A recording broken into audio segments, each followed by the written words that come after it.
Want to securely hide your WhatsApp chats on iPhone? Follow these steps. Open the WhatsApp app on your iPhone and go to the chat section to see your conversations. Find the conversation you want to hide. Long press on it until more options appear. Instead of choosing Archive, because anyone can access this section, tap on the Lock Chat option to proceed with hiding. Tap Continue to keep this chat locked and hidden. When prompted, confirm your identity using Face ID. This will ensure only you can access the hidden chat.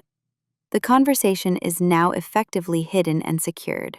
If you need to access it later, swipe down from the top of the screen to reveal the locked chat section.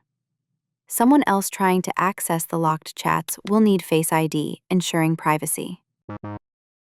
Tap on the locked chat section and repeat the Face ID scan to verify your identity again. Once inside, long press on the desired hidden conversation.